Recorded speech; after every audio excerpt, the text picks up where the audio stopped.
കടകൾ, സർക്കാർ വകുപ്പുകൾ, പൊതുസ്ഥാപനങ്ങൾ, പള്ളികൾ, ആശുപത്രികൾ, സ്കൂളുകൾ, ഹോട്ടലുകൾ, വിശ്രമ കേന്ദ്രങ്ങൾ, ജ്വല്ലറി ഷോപ്പുകൾ, വില്ലകൾ തുടങ്ങി എല്ലാ പൊതുകെട്ടിടങ്ങളിലും മികച്ച രീതിയിലുള്ള CCTV ക്യാമറകൾ സ്ഥാപിക്കണമെന്ന നിർദ്ദേശവുമായി റാസൽ ഖൈമ പോലീസ്. ഇതുമായി ബന്ധപ്പെട്ട് ഫെബ്രുവരി 1 മുമ്പായി ഹിമായ അഥവാ സംരക്ഷണം എന്നു പേരുള്ള സംവിധാനത്തിൽ രജിസ്റ്റർ ചെയ്യണമെന്നും റാസൽ ഖൈമയിലെ കെട്ടിട ഉടമകൾക്ക് പോലീസ് നിർദ്ദേശം നൽകി. ജനുവരി 31 സിസ്റ്റത്തിൽ രജിസ്റ്റർ ചെയ്ത് സബ്സ്ക്രിപ്ഷൻ പുതുക്കണമെന്നതാണ് പോലീസ് എമിറേറ്റിലെ എല്ലാ വാണിജ്യ ടവറുകളുടെയും കെട്ടിടങ്ങളുടെയും ഉടമകളോട് ആവശ്യപ്പെട്ടിരിക്കുന്നത്. ഇങ്ങനെ ചെയ്യാത്ത പക്ഷം നിയമലംഘനത്തിന് പിഴയൊടുക്കേണ്ടി വരും. കെട്ടിട ഉടമകൾ നിയമം പാലിക്കുന്നുവെന്ന് ഉറപ്പുവരുത്തുന്നതിനാണ് ഫെബ്രുവരി 1 മുതൽ കെട്ടിട ഉടമകൾ ഹിമായ രജിസ്ട്രേഷൻ നടത്തുകയോ നേരത്തെയുള്ളവർ അത് പുതുക്കുകയോ ചെയ്തിട്ടുണ്ടോ എന്ന കാര്യം കണ്ടെത്തുന്നതിനായി കെട്ടിടങ്ങളിൽ പരിശോധനകൾ കർശനമാക്കും.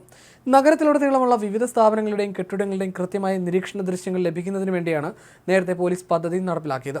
കെട്ടിടങ്ങളിൽ CCTV ക്യാമറകൾ സ്ഥാപിക്കുന്നത് വഴി നിയമവിരുദ്ധ പ്രവർത്തനങ്ങൾ എളുപ്പത്തിൽ കണ്ടെത്താനും കവർച്ചകൾ, കുറ്റകൃത്യങ്ങൾ തടയാനും കുറ്റവാളികളെ വേഗത്തിൽ അറസ്റ്റ് ചെയ്യുന്നതിനും എമിറേറ്റിലുടനീളം സുരക്ഷയും സ്ഥിരതയും ശക്തിപ്പെടുത്തുന്നതിനും ലക്ഷ്യമിട്ടാണ് പദ്ധതി.